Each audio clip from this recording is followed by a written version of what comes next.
colleagues and friends, thank you very much, Des. I want to thank Siobhan and the University College of Cork for inviting me to make this presentation here today. My task is to make a presentation on UN Women's work on empowering women migrant workers, including domestic workers, and the key lessons learnt from this. So I want to start by saying that we have actually responded to a reality within which, number one, women's migration for work is becoming a long-term, enduring structural feature of most world regions. We're seeing a feminization of migration. We're seeing women move independently, and particularly poorer women as temporary labor migrants into very difficult conditions of work, largely as family survival strategies. The bulk of these poor women migrants are moving into the informal manufacturing and service sector, but large majorities of them are moving into domestic work and the hospitality sector, where they suffer gross human rights violations.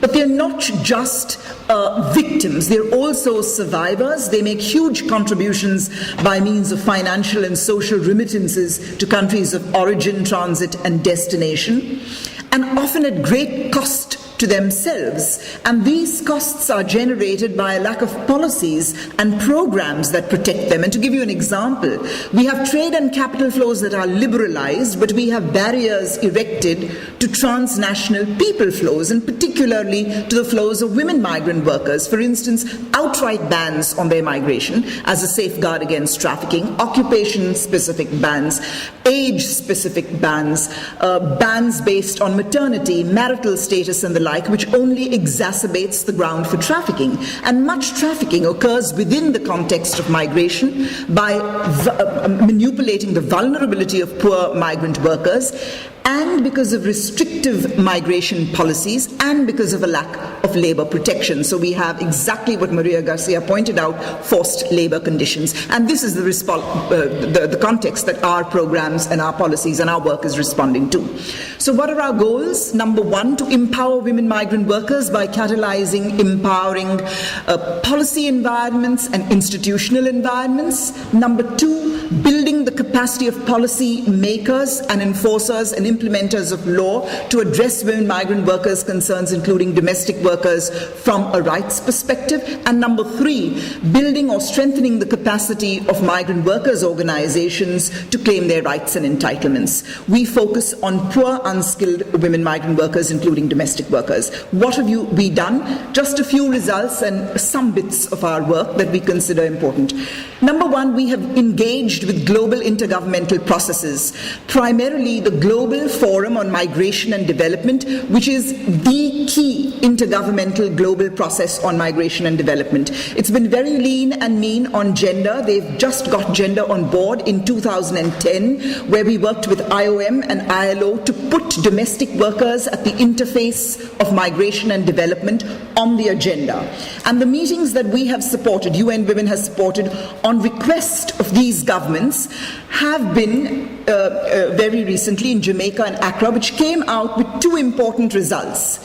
There was a whole Caribbean-wide network of civil society organizations launched to work with governments in the Caribbean to introduce legal and social protections for domestic workers.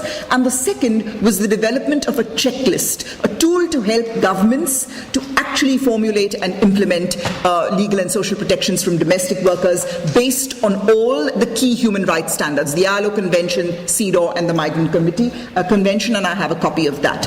What is the significance of this? It's important because it's owned by governments. It's agreed to by governments, owned by governments. They'll be launching this checklist at the next forum in Mauritius. There will be a call to other governments to actually submit their good practices on legal and social protections for domestic workers. There will be an analytical inventory undertaken of these good practices, and we hope to initiate very concrete, action-oriented partnership projects with governments on legal and social protections for domestic workers. That's number one.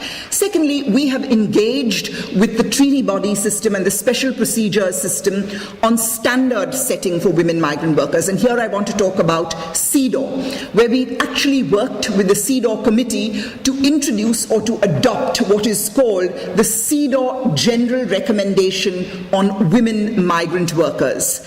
Why is this important? First of all, what is a general recommendation? Very briefly, it is an elaboration of certain articles in the convention or certain emerging issues that are not explicitly dealt with in the convention.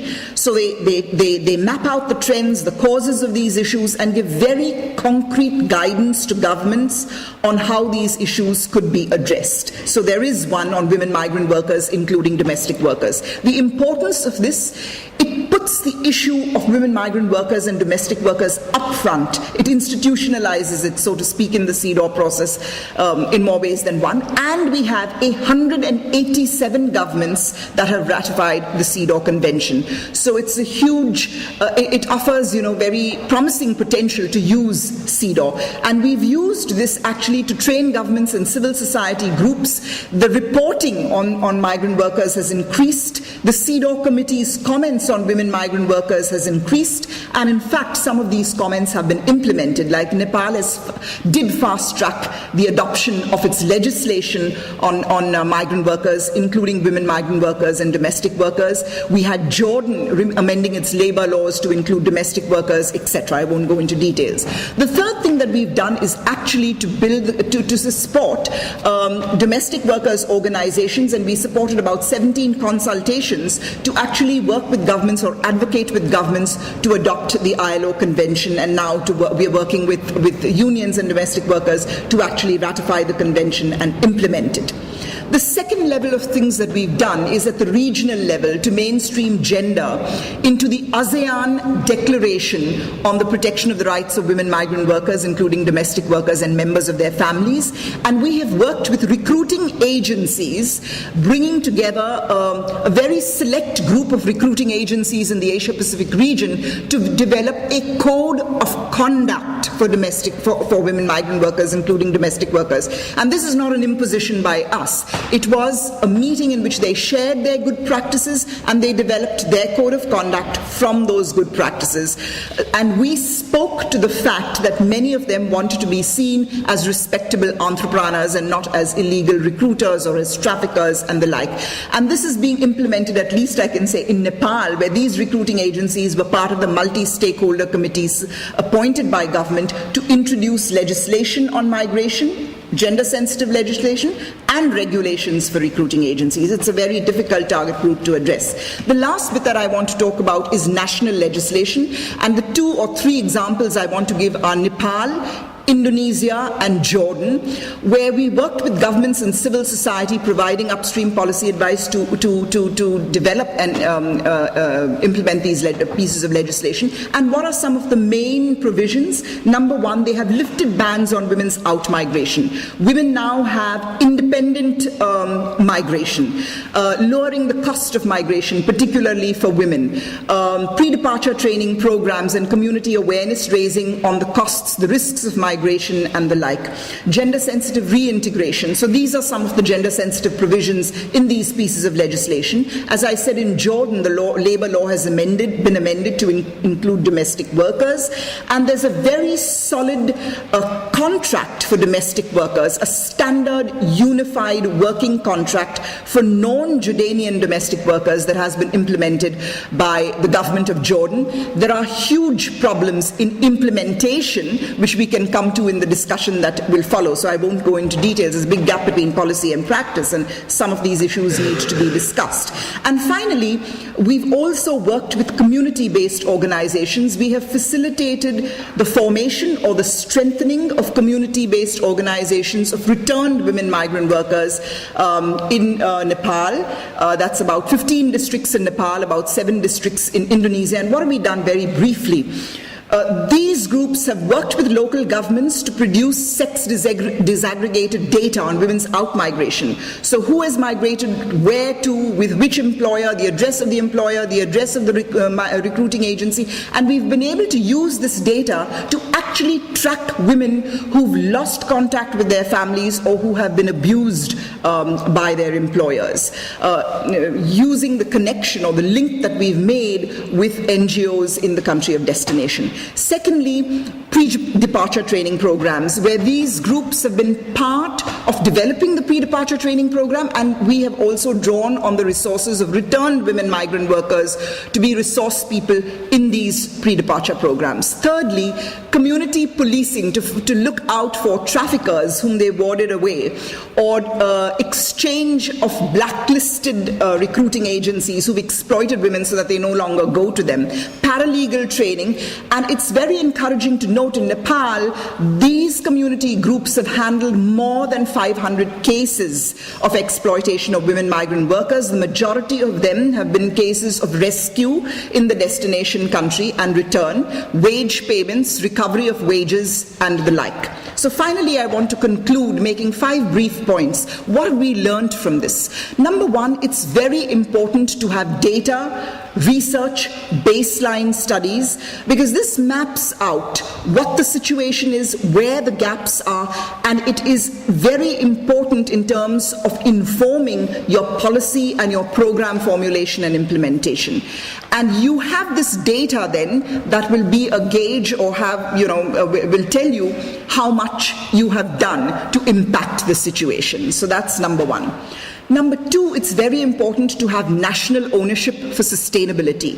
It's important that governments are receptive, or that we advocate with them to be receptive, that they are part, governments and civil society, are part of developing the program, part of proposing the solutions. We have multi-stakeholder committees which are chaired by governments with civil society participation, and there needs to be a sustained institutionalized mechanism for civil society to participate in at all stages of the policy process. That's formulation, implementation, monitoring, and evaluation. Related to this, we need to have partnerships with institutional partners, not just individuals. And we need to see that these initiatives are mainstreamed into institutional agendas, institutional plans, policies, programs, with resources allocated for implementation. Otherwise, it will never happen. So when individuals move between government departments, you have this as part of the policy or plan, and you have resources dedicated to training them, so there's a constant addressal of the issue. We also focus on building the capacity of NGOs, civil society groups in country, so that you have national resources who will work in partnership with the government and we can exit. So that's very important, national ownership and sustainability. Thirdly, we need, if you want large-scale transformation, number one, it has to be a whole of sector approach. You just can't have our national women's machinery saying change, gender equality, women's empowerment. It has to be the whole government thinking and acting gender equality. Ministries of Labour, Foreign Affairs, Immigration, Ministries of Justice, the whole government, number one. Number two, you need multi-stakeholder partnerships and collaboration. It cannot just be governments. It has to be civil society as well. Media, academics, NGOs, domestic workers' organizations, women migrant workers' organizations, private sector, and the like. Thirdly, we need multi-stakeholder collaboration between countries of origin, destination, and transit, because this is a transboundary, a transnational issue. And only then you can hope to see some semblances of larger transformation. And we need to upscale these good practices. They can't remain little pilots, because they will die little deaths as pilots, and you've invested your resources for nothing. Fourthly, we need to use the media wisely to debunk stereotypes and focus on the contributions that women migrant workers, domestic workers make. we organized, we had this, and I want to give you this example very briefly, in Nepal, a multimedia campaign. So we had the radio, we had the print media, and we had television. We had sensitization programs for all levels of the media, including, briefings with editors and things like that, to get this cohort of people within the media to actually take on the issue. So we had this huge program run over 3 months. Simple message: remove the ban on women's out-migration and do these 3 things. And you won't believe, in 3 months' time, we had the government of Nepal publicly pronouncing, of course there was a lot of informal advocacy with the government as well. We used the CEDAW committee to also engage with them.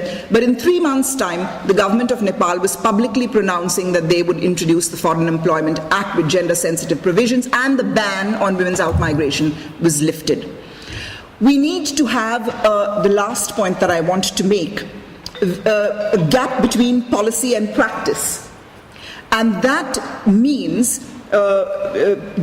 better implementation and accountability. So there are 3 things necessary there. We need to have systems in place, accountability systems in place, or compliance, enforcement systems in place. So complaints mechanisms, grievance redress mechanisms, quick resolution, dispute resolution mechanisms in place that are women friendly.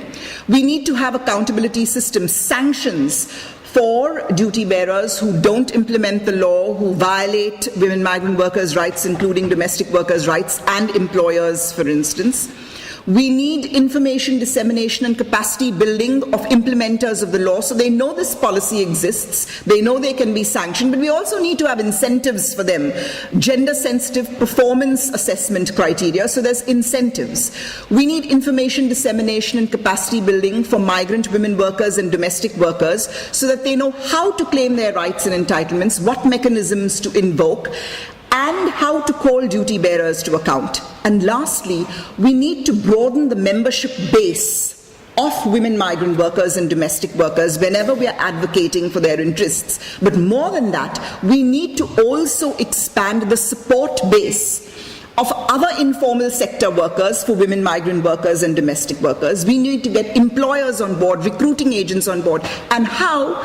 By speaking to what's in it for you. So if you're talking to employers, you're telling employers, number one, you may have had, for instance, a mother or a grandmother who was a domestic worker, so striking an emotional chord with them.